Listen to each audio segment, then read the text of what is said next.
नमस्कार. आज आपण स्तोत्र 121 या एका लहानशा पण खूप खूप शक्तिशाली कवितेचा अर्थ समजून घेणार आहोत.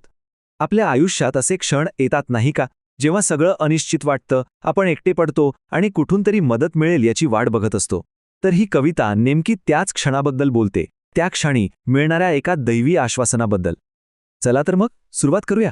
या स्तोत्राची सुरुवातच इतकी जबरदस्त आहे. ती एका अशा वैश्विक प्रश्नाने होते जो खरं सांगायचं तर आपल्या सगळ्यांच्या मनात कधी ना कधी येतोच. विशेषतः जेव्हा आपण एखाद्या संकटात असतो तेव्हा नाही का वाटत की अरे आता मदत येणार तरी कुठून. आणि हाच तो प्रश्न आहे. मी आपली दृष्टी डोंगरांकडे लावतो, मला सहाय्य कोठून येईल. बघा, या एका ओळीत किती भावना आहेत. एकीकडे हातबलता दिसते, पण दुसरीकडे एक छोटीशी आशाही आहे. आपल्यासोबतही होतं ना असं. जेव्हा काहीच सुचत नाही तेव्हा आपली नजर आपोआप वर जाते, मदतीच्या अपेक्षेने. आणि खरं तर हाच एक प्रश्न या संपूर्ण स्तोत्राचा पाया आहे. पण ह्या कवितेचं सौंदर्य हेच आहे की ती आपल्याला जास्त वेळ प्रश्नांमध्ये अडकवून ठेवत नाहीये. उत्तर लगेच मिळतं. आणि ते असं तसं नाहीये, एकदम ठोस आणि इतकं मोठं आहे की आपल्या कल्पनेच्याही पलीकडचं आहे. बघा, उत्तर किती स्पष्ट आणि थेट आहे. मला सहाय्य परमेश्वरापासून येते. पण थांबा, वाक्य इथेच संपत नाही. पुढे जे म्हटलंय ते खूप महत्वाचं आहे. ज्याने आकाश व पृथ्वी ही केली आहेत. याचा अर्थ काय होतो की मदतीचा जो स्रोत आहे तो कोणी सामान्य नाही, तो तर या संपूर्ण विश्वाचा निर्माता आहे. जरा विचार करा, ज्याने हे अफाट विश्व बनवलं त्याच्यासाठी आपली लहानशी मदत करणं किती सोपं असेल, नाही का? ठीक आहे, मदतीचा स्रोत कळा, पण हे संरक्षण नक्की आहे तरी कसं? म्हणजे ते कसं काम करतं? चला पुढच्या भागातून हेच समजून घेऊया. इथे संरक्षणाचे दोन खूप सुंदर पैलू सांगितले आहेत.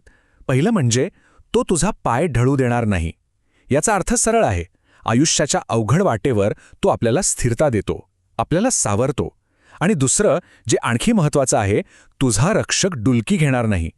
म्हणजे काय, तर तो 1 सेकंडसुद्धा आपल्यावरून नजर हटवत नाही. 24 तास सतत तो जागरूक आहे. आणि ही जी कल्पना आहे ना, ती पुढच्या ओळीत आणखी पक्की होते. बघा, हे वचन फक्त एका व्यक्तीपुरतं नाहीये.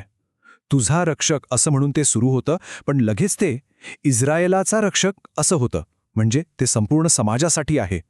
आणि अजून एक गोष्ट बघा, आधी म्हटलं डुलकी घेणार नाही, आणि आता म्हटलंय की तो डुलकी घेणार नाही आणि झोपणारही नाही.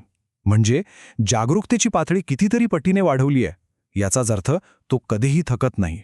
आता आपण येतोय या स्तोत्राच्या क्लायमॅक्सकडे, संपूर्ण सुरक्षितेचं वचन. इथे संरक्षणाची व्याप्ती इतकी वाढते की ती आपल्या कल्पनेच्याही पलीकडे जाते. म्हणजे एका छोट्या धोक्यापासून सुरू झालेलं हे वचन थेट थेट शाश्वत सुरक्षेपर्यंत पोहोचतं. परमेश्वर तुझ्या उजव्या हाताशी तुझी सावली आहे. वा, काय सुंदर कल्पना आहे ही. सावली हा शब्द बघा. सावली कशी आपल्या सोबतच असते, अगदी चिकटून, कधीच आपल्याला सोडून जात नाही. तसंच हे संरक्षण आहे. आणि ती सावली आहे कुठे? उजव्या हाताशी. उजवा हात हा सामर्थ्याचं आणि मदतीचं प्रतीक मानलं जातं. म्हणजे जिथे आपलं सामर्थ्य आहे तिथेच तो उपस्थित आहे आपल्याला साथ द्यायला. बरं, मग ही सावली करतं तरी काय? पहिलं म्हणजे दिवसा सूर्य तुला बाधणार नाही. त्या काळात वाळवंटात सूर्याचं प्रखर ऊन हे सगळ्यात मोठा आणि उघड धोका होता, अगदी जीव घेणा. तर ही सावली त्यापासून आपलं संरक्षण करते.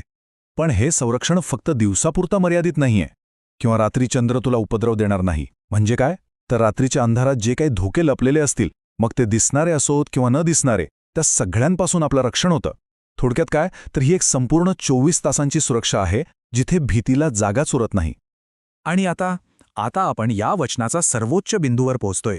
हे वचन कसं टप्प्याटप्प्याने विस्तारत जातं ते बघा. सुरुवात होते एका सामान्य संरक्षणाने. परमेश्वर सर्व वाईटापासून तुझे रक्षण करेल. मग ते अधिक वैयक्तिक होतं आणि थेट तुझ्या जीवाचे रक्षण करेल असं आश्वासन देतं.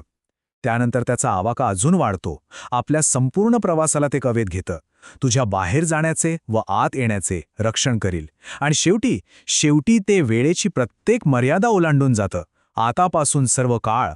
तर बघा, एका अगदी साध्या मानवी प्रश्नाने सुरू झालेले हे स्तोत्र आपल्याला एका अनंत दैवी वचनापर्यंत आणून सोडतं. आणि जाता जाता ते आपल्यासमोर एक खूप मोठा विचार करायला लावणारा प्रश्न उभा करतं. सर्वकाळच्या वचनाचा अर्थ काय?